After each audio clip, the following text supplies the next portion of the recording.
And I'd like to introduce you to John Monahan. He's uh, our multiple district 22 diabetes chair. He's been very active. I think he's done a great job this year. That's my personal endorsement of John and the work that he's done. And he's in charge of presenting the seminar tonight. And John, I'll turn it over to you. Well, thanks so much, PCC, John. Actually, I want to thank you too for actually hosting this meeting. And before we introduce Sharon, I just had a couple of my own notes too. I'm very grateful that everybody has come to this tonight, and we have an interesting speaker, and she will give us a perspective from the American Diabetes Association and some of the things that they've been doing for us and can do for us. The first thing I just keep thinking of the year of challenge and opportunity that we've worked through, and I've been helped tremendously, and I've relied upon my colleagues, the diabetes coordinators from each of the following districts. We had Lion Mike Robier in 22A, Lion Fran Rubino in 22B, Lion Corneli McElmont in 22C, Lion Nancy Nutter in 22D, and Lions Donna Jackman, who said hello before, and Tom Harney from District 22W. They've done a great job. And I want to thank them all for their friendship and certainly for their dedication and service to this important cause. Now, back in March of 1984, the Diabetes Awareness Program became a major commitment of Lions Club International. A main objective over the years has been to raise awareness of diabetes as a cause of blindness and a major contributor to other serious health conditions such as heart disease, stroke, amputation, kidney disease, and now even more. We've all heard of diabetic retinopathy as the leading cause of new cases of adult blindness. And according to LCI, since 2000, the prevalence of diabetes worldwide has risen 300%. And it's estimated that 422 million people in the world have diabetes, and it's now impacting a wider age group than ever before, more frequently. Even our teenage population are at risk. Well, we're about to learn some new strategies and some new resources, and we can help use these resources to help certainly our members first, and then the people we serve by promoting awareness of the pre-diabetes condition, living with diabetes, and the importance of working toward living a healthier lifestyle. As Sharon Keating has worked with the American Diabetes Association for almost 3 years, and recently she was named the Director of Development in the National Capital Area. And this area includes our multiple District 22 Lions and Leo clubs in Delaware, Maryland, and DC. And since our multiple District 22 Lions has forged a new relationship with the ADA in January 21, Sharon has assisted in our work, and she'll continue to do that. If you have questions for Sharon as she presents, you can please either type them in the chat room, or we can wait until our question and answer session and information sharing towards the end of our program. It's my pleasure now to introduce Sharon Keating. Sharon? Oh, thanks, John. I really appreciate it. Thank you guys for all of you do. It's been such a pleasure getting to know John and Corneli and Nancy and others. Tom Harney, I've been working with him on the golf tournament coming up on the 28th. So it's been a really great opportunity for me. One of the biggest things for us in 2021 is raising awareness. As John said, this diabetes epidemic is getting worse by the second, and I think it's been highlighted by COVID-19. So I'll kind of go through some of the statistics. We'll kind of run through them quickly. And then, more importantly, we want to show you the resources that we have available for anyone, Lions, your people, places of employment, anywhere. We're happy to do these types of presentations just to make sure that people are aware. We typically start with a mission moment, and mine is my dad was a type 2 diabetic. He actually just passed away about 2 months ago, and one of his underlying conditions, while he did have a few other things, type 2 diabetes was definitely part of sort of the demise and written on his death certificate and everything. So for me, raising awareness, like it was important before, but now I feel like it's enhanced quite a bit because he was only 74. So that's not, in today's day and age, that's not old by any stretch of the imagination. They say 50 is the new 30. So let's just do the math. We'll say 70 is the new 50. So I'm going with that. So anyway, I'm going to go ahead and share my screen. Hopefully this will work. Can you guys see that? Yes. Okay, perfect. I don't know why it's supposed to be from the beginning, but let's see. Okay, perfect. So I could, if we were all in a room, I would probably have everyone raise their hand, but I'm sure every one of us on this call has known and loved someone and learned from someone living with diabetes. We do have a very, very short video to start. Hopefully it'll work. I would say 50-50 it works. If it doesn't, we can share the link after this presentation. Wake up. Check your number. Brush your teeth. Nothing to worry about. Unless there is. Stick. Squeeze. Test. Can you afford it? What about the next time? Worry. Fill. Jab. Breakfast. Feed the kids. Feed yourself. Nothing to worry about. Unless there is. Work. Woozy. Numbers. Again. Lunch. Calculate. Decide. Explain. Because everyone assumes you're an expert. Even when there are few answers. Plan. Will you find time to exercise today? Nothing to worry about unless there is. Home. Another day. There's always tomorrow. Deep down, you know it'll be the same, and you do the best you can because this is life with diabetes. For 30 million Americans, including my mother, there's no cure yet, but there are ways to help. Let's prevent it from becoming the everyday reality for millions more. Let's find out how, together. Wake up. So that video was taken actually 2 years ago, and the crisis has actually gotten worse since then. Everyone in that video works with the ADA on a regular basis, including our CEO. She is a type 2 diabetic herself. So having someone at the helm for the last 2.5 years that actually experiences this disease day in and day out has been a real game changer, I think, for the organization. So every 21 seconds, someone in the US is diagnosed with diabetes, which equates to about 1 in 10 Americans have diabetes today. This is probably the most staggering number. Nearly 1 in 2 American adults have diabetes or prediabetes. And the 88 million people living with prediabetes, 85% of them don't even know they have it. You can go undiagnosed with diabetes for up to 10 years.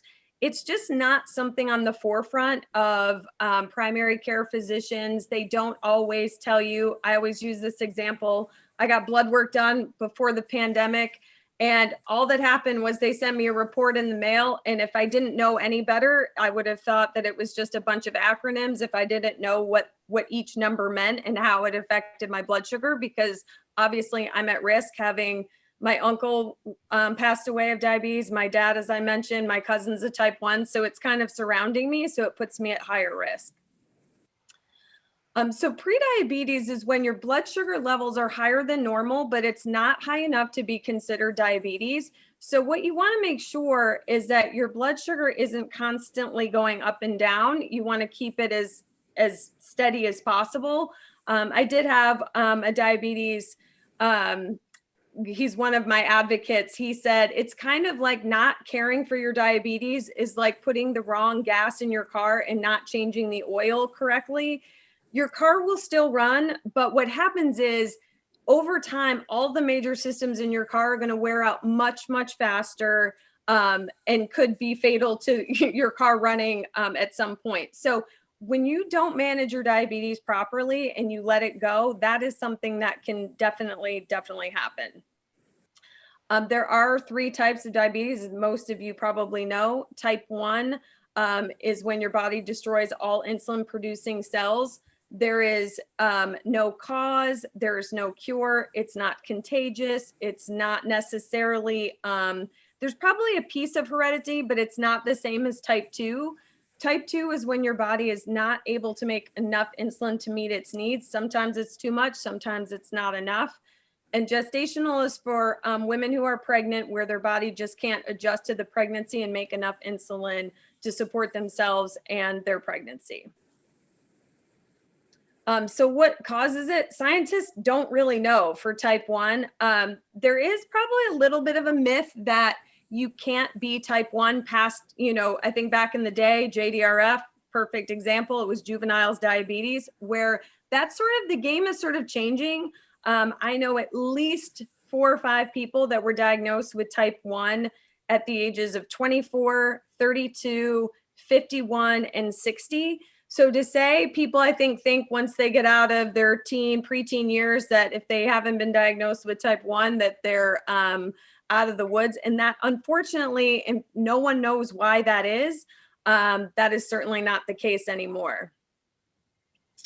Type 2, as I mentioned, there are some heredity, family history, genetics, overweight and obesity. If you do have a history of high blood glucose, that's obviously something that you want to take note of. High blood pressure, as you age, 1 in 4 over 65 are type 2 diabetics. So people, again, it's just something that if it hasn't been on the forefront of your talks and discussions with your healthcare providers, and you fall into any of these categories, physical inactivity, hence we're all sitting in front of computers much more probably in the last year than we have been. So it's really, really important for people to get up and get moving. As John mentioned, all of these are definitely, you're at higher risk for heart disease, stroke, kidney failure, blindness. Neuropathy should probably be on here as well, and amputation.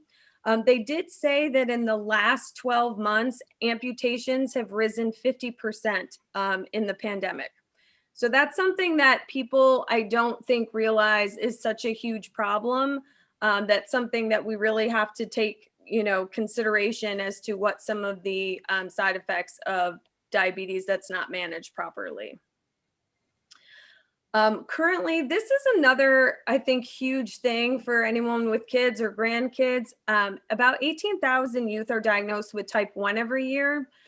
So 210,000 American youth have diabetes. The stranger part is 5,000 cases now are being, in the last, probably this slide's probably a year and a half old. It was about 5,000 cases of type 2.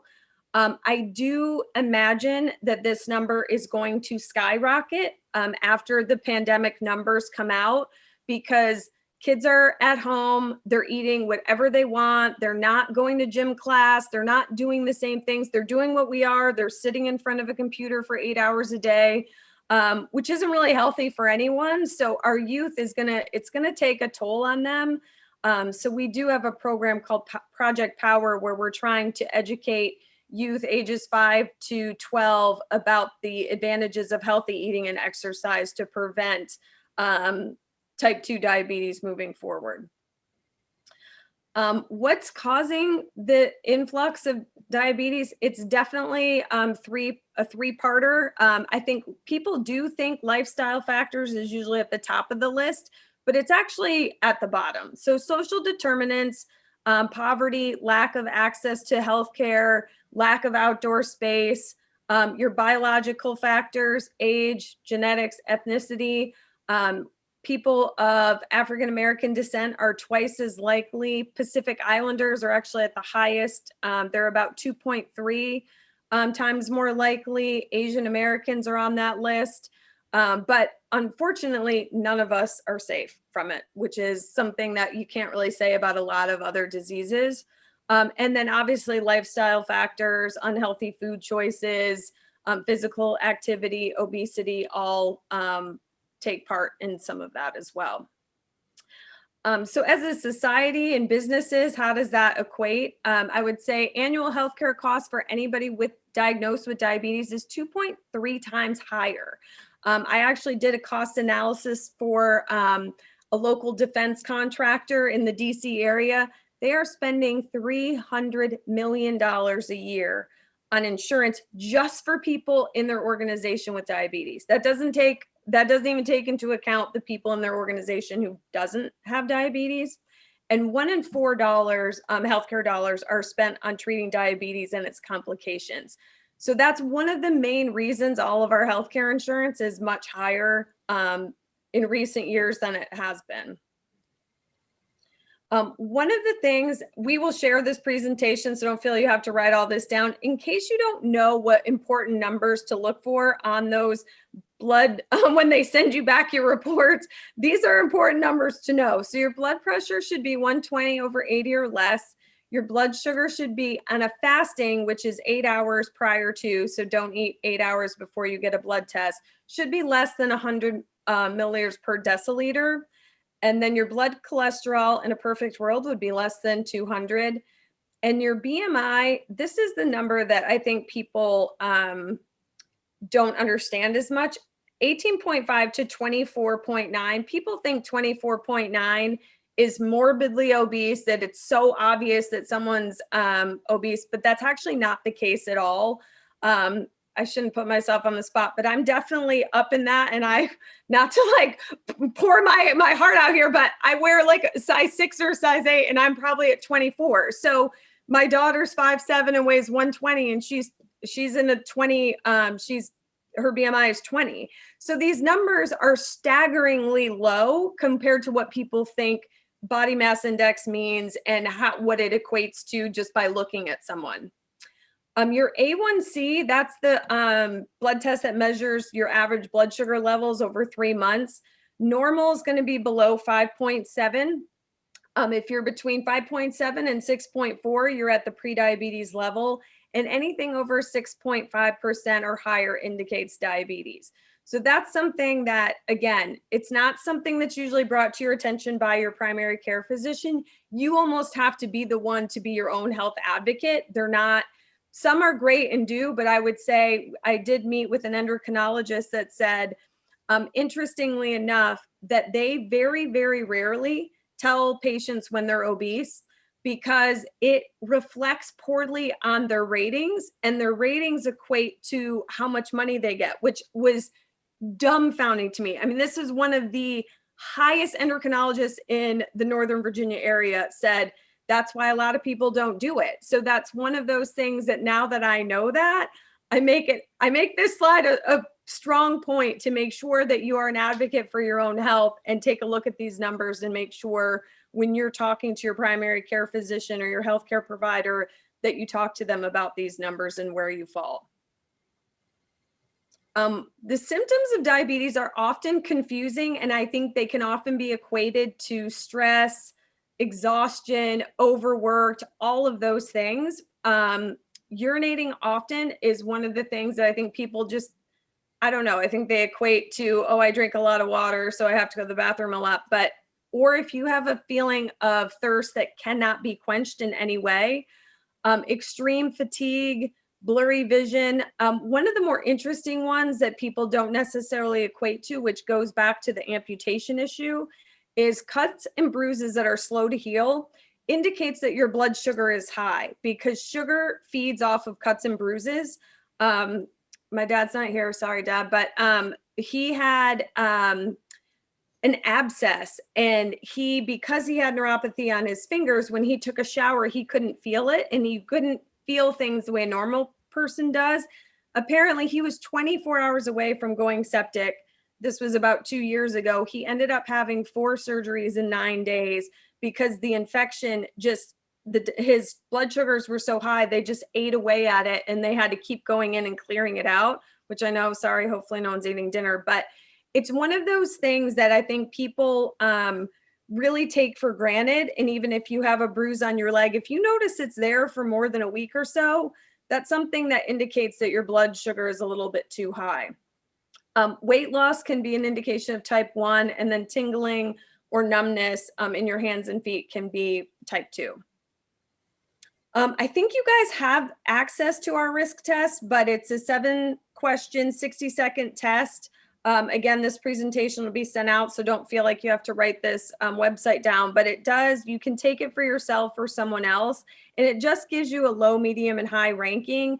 And if you're in that medium or high ranking, that's when you want to let your doctor know that you took the risk test. It's they will know exactly what that is. And it just gives you, and then you have the option to get more information from the ADA, but you can obviously opt out of that as well. But just to kind of help you see where you are from both a physical and heredity standpoint is kind of the questions it stems from. So what do you do and how is diabetes treated? You want to make sure meal planning is key, exercise is key, medications, if you're prescribed any, it's very important that you take them. I know that the cost of being a diabetic is extremely high, whether you have insurance or not. The ADA is working, we're at 18 states out of 50 getting insulin copay caps. So their plan is hopefully by the end of 2022, all 50 states will be on board.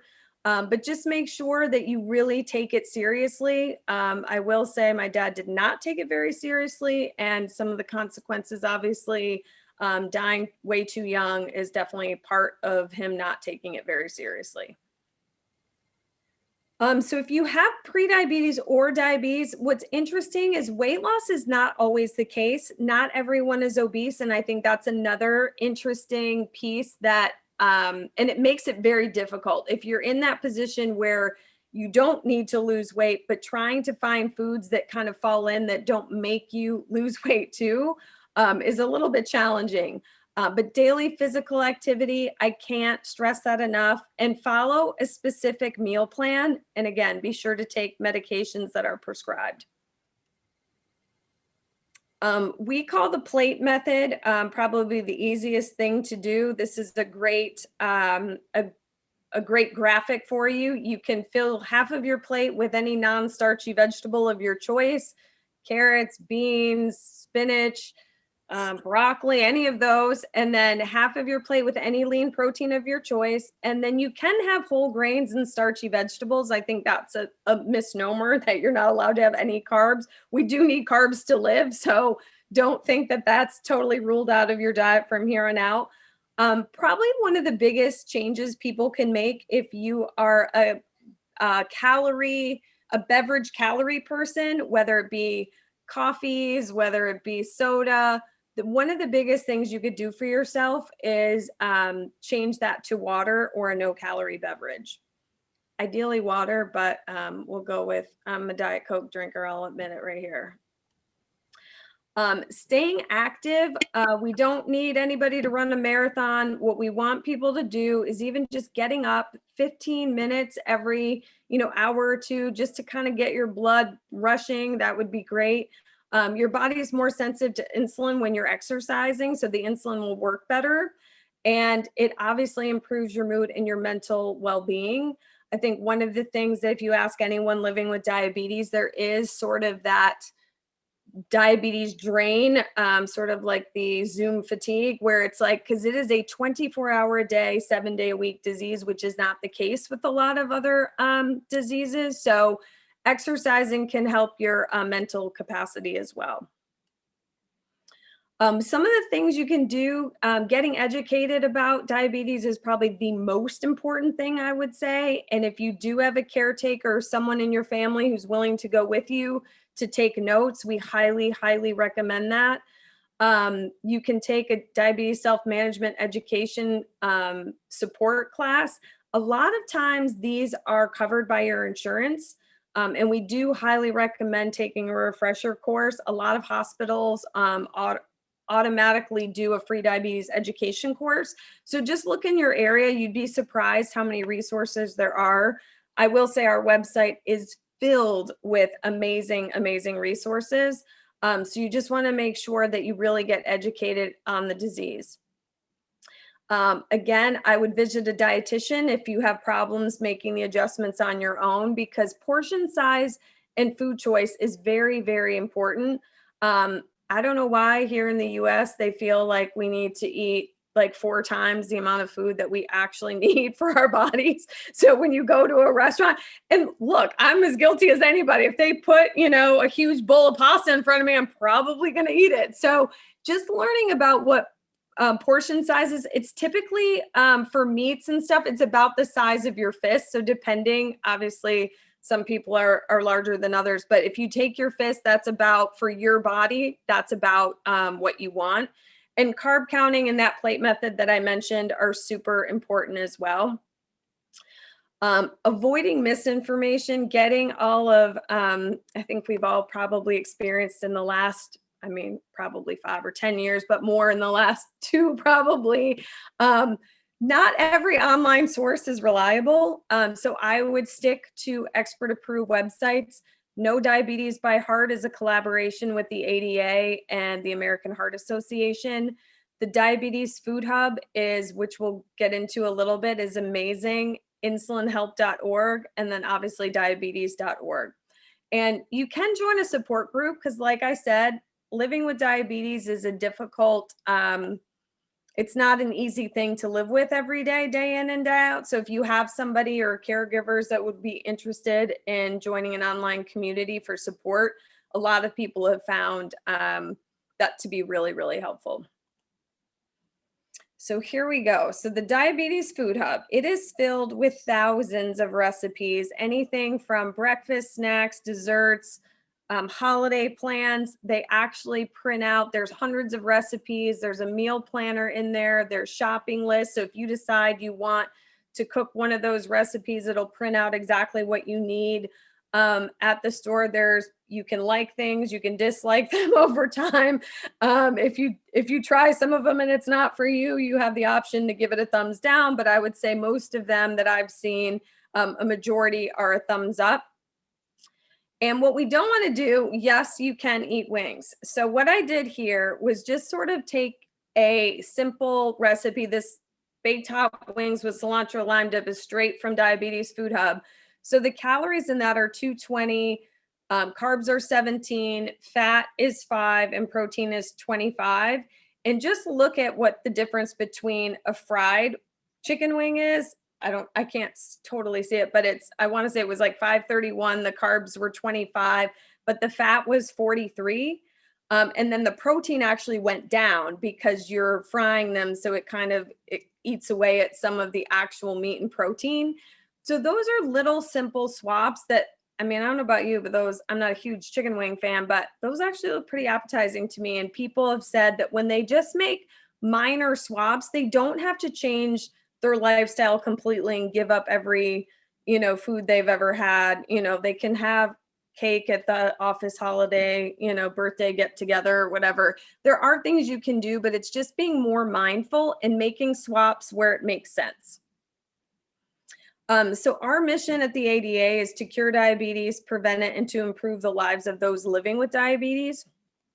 And how we do that is I just picked a handful of programs, but if you went to our website, you'd see a whole bunch more.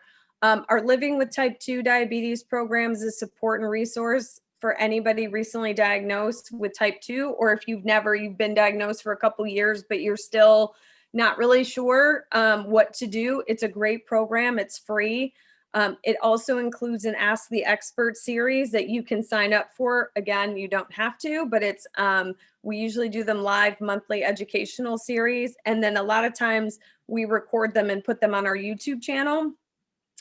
We do have a What I Can Eat initiative, which is sort of just basic nutrition information.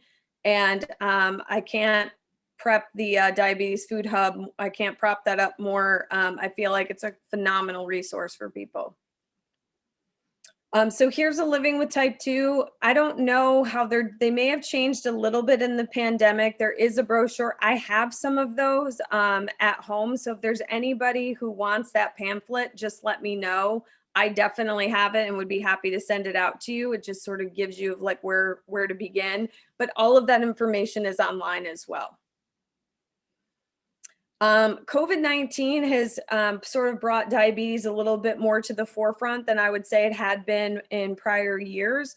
The mortality rate of anyone with COVID-19, 40 to 45% of people living with diabetes or a comorbidity have died of COVID-19.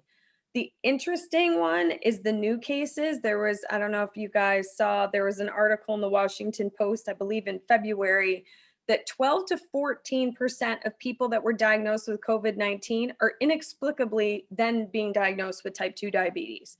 So that's something, I mean, that's a pretty high number, and inexplicable. No one knows. They're doing some research to try to see what the ties are.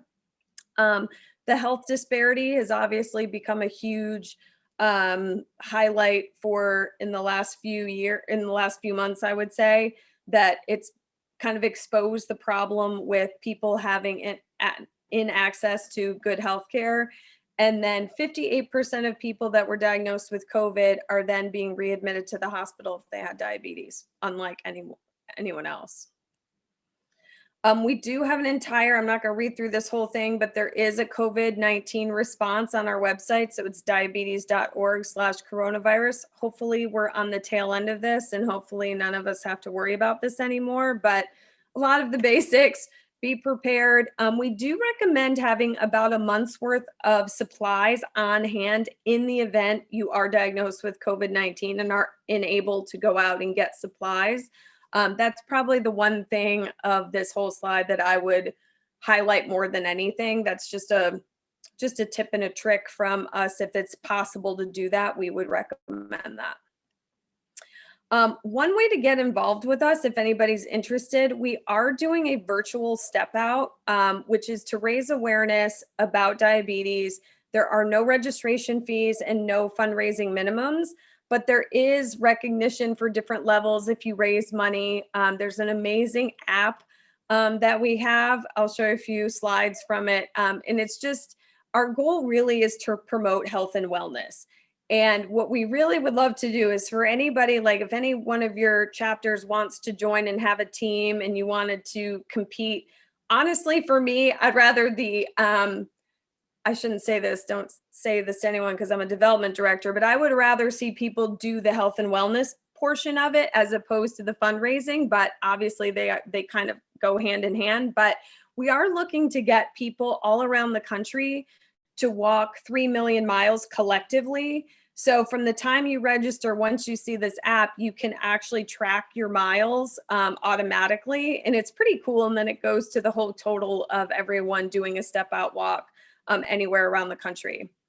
So the app looks a little bit like this. You can update your story and have a vanity URL. You can fundraise straight from the app. You can unlock badges at certain milestones, whether you walk a certain amount, you raise a certain amount of money. It's all pretty cool and pretty fun. This is definitely 100 times better than last year because it's all virtual. So people are just doing, even if they're not available on September 25th, they might walk on the 24th or the week before. So there's lots of different options. You can launch a Facebook fundraiser straight from the app, which is really, really fun. The activity tracker, this is actually a true, this was from a few weeks ago, an actual tracker of how many miles people have gone. These people are cyclists, I think. But still, it's pretty cool. And it links directly with, if you have an iPhone, Apple Health automatically tracks your steps if you didn't know that. If you have an Android, Google Fit, again, that's automatically on your phone. Or Strava is another app that for people who cycle or walk or run, it's a free app. So it would tie to that. And then they're starting Fitbit this summer. So it's just a really cool way, because what we really just want to do is, especially during this pandemic, make sure people are getting out and moving in any way they can. There's lots of activity challenges and activity badges that people, this one again, I think is more geared towards tour, but it's the step out one would have things that are more related to walking, because I don't think they're going to expect you to walk 100 miles to unlock a century badge. But and then once you completed it, it'll pop up that you've completed it. And that's all I have. I just wanted to see if anybody had any questions. I'd be happy to answer them. You can either ask them now, you can put them in the chat, or you can email me separately if you're not comfortable in front of the group, whatever you'd like. Sharon, first of all, thank you very much for bringing so many important issues to light and to further edify us. Honestly, one of the things I was thinking about was the incredible statistic you talked about, people being diagnosed with type 2 diabetes, 12 to 14% with COVID, or, After. being treated for COVID. Mhm. But the other thing I was thinking about, and I mentioned this at one of the meetings, one of our Council of Governors meetings, that we knew that 40 to 45% of people who had diabetes, in that 580 million Americans who had passed away, Yeah. that 40 to 45% of them did have diabetes. And I'm wondering about how many could have possibly had, who didn't have diabetes, could have been pre-diabetic. Oh, I mean, You know- probably at least a third of those people. Yeah. Yeah, just So- based on the stats in the US, that would be, if you just kind of deduce it down. So it's a lot. And that's where, I mean, the scary part is how many people don't even know that they fall into the prediabetes realm. And that's where I think, for me, getting people just to bring it to the attention. Like I said, I'm not a healthcare provider, but just for any reason to talk to your healthcare provider to make sure is super important.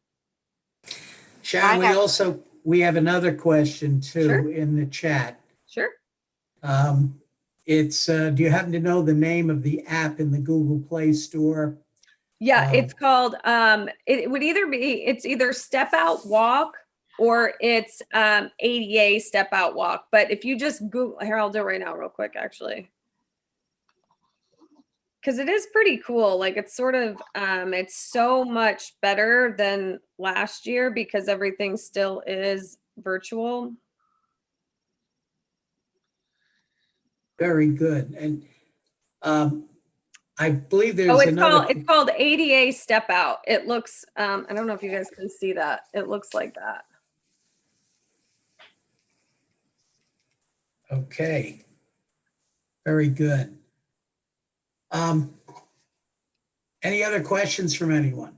Yes, I have a question. I received a phone call this morning about a young man, 18 years old, who is brittle, is going to college, and the problem is he has seizures during the night and it wants to get a dog, which has been approved by the college that he's going to, and his 2 roommates. Is there any financial help towards some of these expenses from the American Diabetes Association?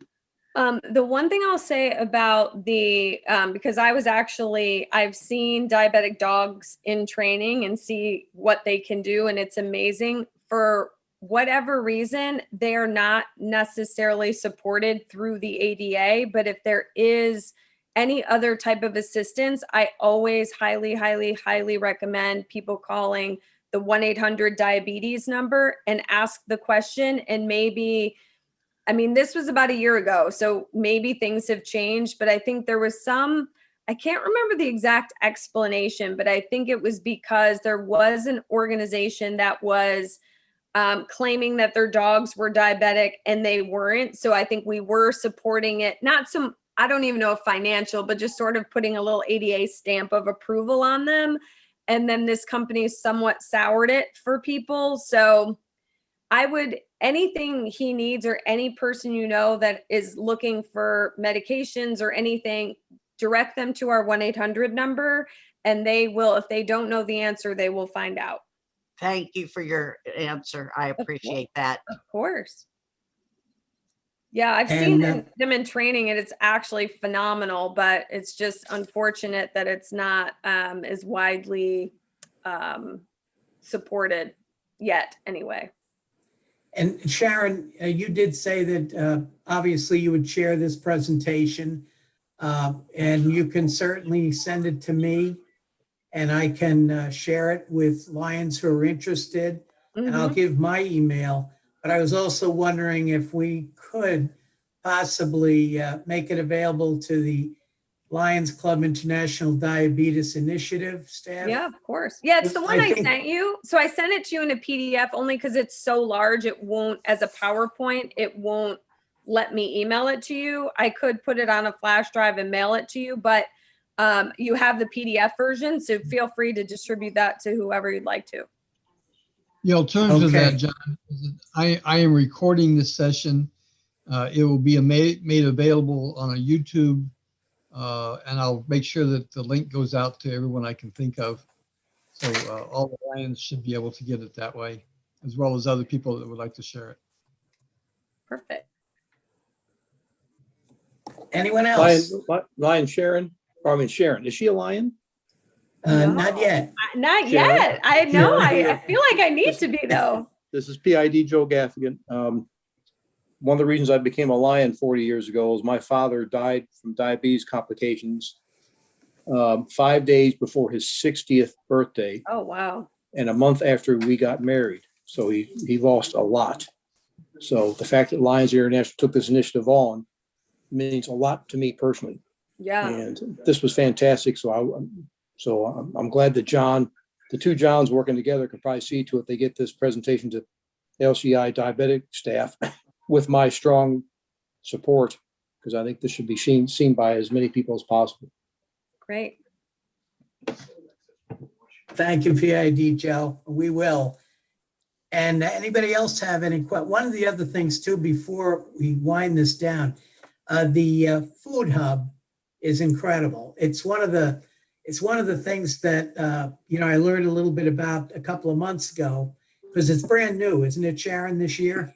It's at this year. It was it's probably more on the forefront this year, because we used to have cookbooks, and I did learn just last week from one of our publishing guys that they're not going to be publishing cookbooks anymore because of the food hub. So I would say, like, it's now starting to be much more, it's more in the center of what we do as far as food and foods that we recommend. And it is, you can find, like, just type in, if you like chicken or whatever it is, you can find a recipe that kind of falls under that. And whether you want to make a dessert, you would be shocked at how good some of the stuff tastes, because we always, when we had the office, they would demo recipes from it during our staff meetings a lot of times. So, and you would never know they were actually decent for you. So I can say I have a proud endorsement of several of the recipes if you need any advice.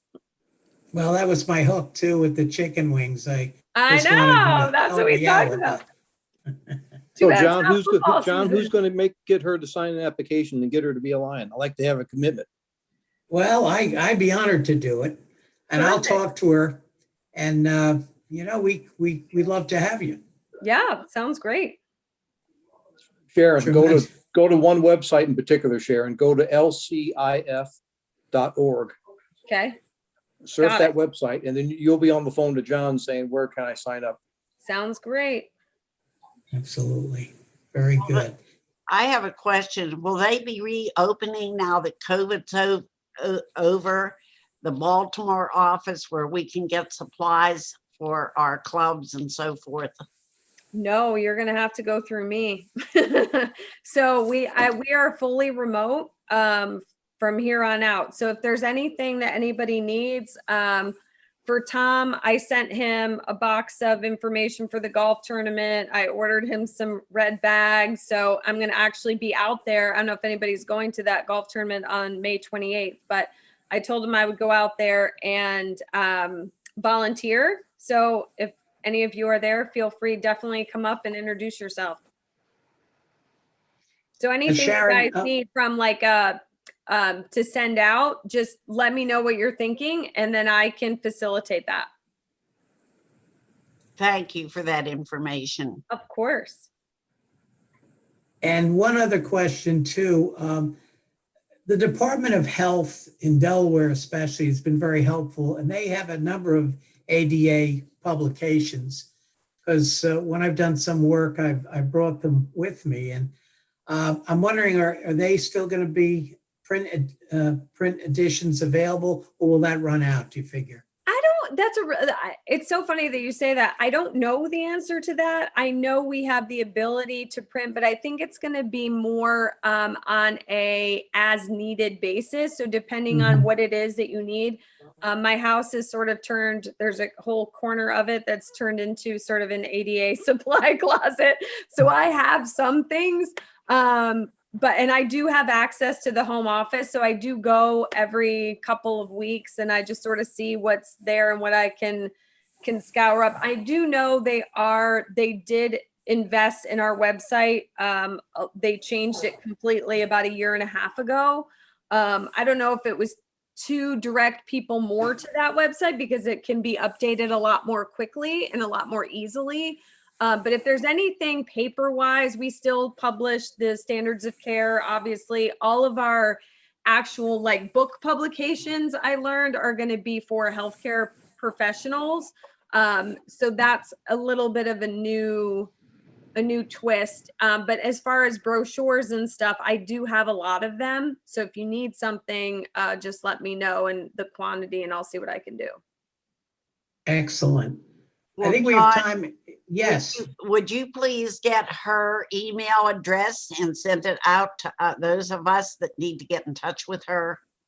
I will. Yeah, I you will can do share that. my cell phone too, because that's the easiest. John probably knows it by heart at this point, and I know Pretty it much, by yeah. heart. So I'd be happy to feel free to text me, call me, email me, whatever works. And Donna, if you do go through your email, you'll see it because I have sent it to the diabetes coordinators, but I'll send it again. And I'll also include the this time in the cell phone. Thank you. I appreciate that. You're welcome. Thank you. Anybody else? Well, Sharon, this has been very informative for us. We really enjoyed your style of presentation is excellent, and the information was good for I'm speaking for myself, but I'm very happy about it, and I'm certainly going to be a conduit to Sharon if you have any other questions, and I will send out the. Why don't we just do your email now? Yeah, do you want me here? I'll just put it in the chat right here. Yeah. It's really John quick. and Sharon, I would like to thank you both for giving a wonderful presentation here. Oh, I'm Like I glad. said, it'll be recorded. We'll try to get as wide a distribution as we possibly can. I see Sonia has put up her applaud sign. Thank you, Sonia.